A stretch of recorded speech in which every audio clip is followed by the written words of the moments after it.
Bonjour et bienvenue sur la chaîne du chasseur d'étoiles de midi, chaîne de réflexion et d'humour sur les 12 coups de midi. Jean-Luc Reichmann à la présentation, le maître de midi était là, il y avait le beau-père au coup d'envoi la première question.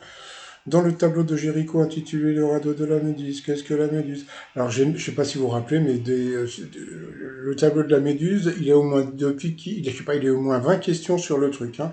Après, vous aviez Bélaïde. Pour Bélaïde, dans quel endroit insolite 18% des gens avouent-ils avoir déjà mangé? C'était aux chiottes. Oh, chiottes. Ensuite, vous aviez Florence qui était avec son amie Nadine, et Nadine a été très rigolote. Voilà, alors, quel groupe de la chanson on a aux Zen? C'était The Beatles. Ouh, là, là, là, là.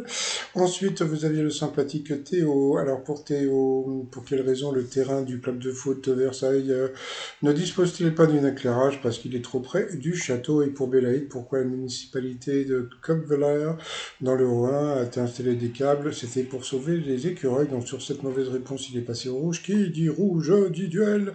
Il a pris la seule fifille Nadine en duel qui est tombée sur une question tordue. Dans quelle ville peut-on admirer une tour penchée de 48 mètres de haut? Bah, ça semblait une évidence avec Pise, mais bon, ce n'était pas Pise, c'était Bologne. Donc ils ont posé la question à Emilien qui a dit mouf.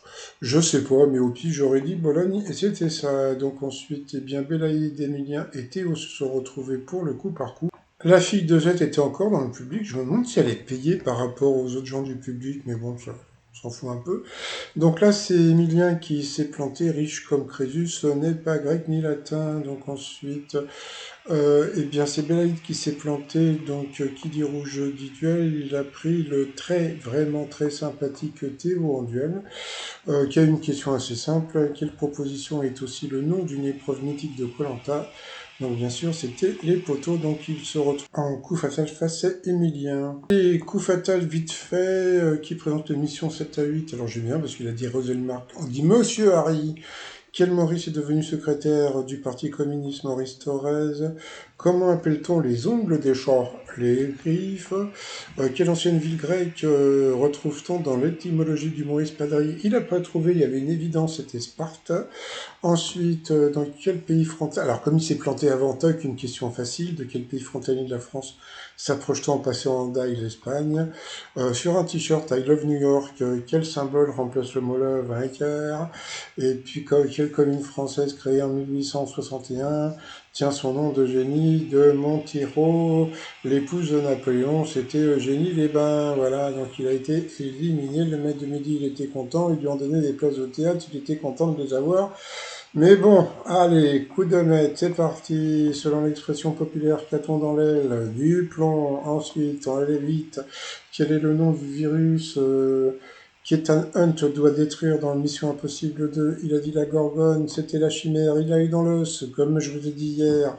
Comme ils font gagner 5000 euros pour le site d'action, ils mettent que des questions difficiles. À part dimanche, vous verrez, c'est moi qui le dis. Ensuite, qu'est-ce qu'on a eu? Qu'est-ce que Queen Rock Tour dédié au célèbre groupe? Il est parti sur une comédie musicale. Il l'a eu encore dans le... C'était un jeu sur le téléphone. Vous voyez, quand ils veulent le piéger, ils peuvent. Et à la fin, ils voulaient encore le piéger. La chair du fruit exotique qui porte le renom de sapote noire a le même goût que le chocolat. Donc, il a eu dans le... Il a dit qu'il connaissait, mais bon, il était peut-être pas sûr quand même. Donc, il a quand même gagné 100 balles. Ça lui fait 50 balles. Ça fait 50 euros.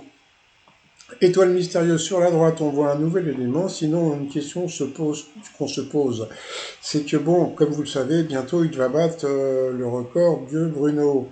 La question qu'on peut se poser, vu qu'il semble vraiment imbattable, va-t-il rester? Parce que bon, je ne sais pas si vous regardez, vous pouvez le voir, mais il est arrivé à une période qui était vraiment au mois de septembre. On se pose la question, va-t-il rester jusqu'au mois de septembre 2024?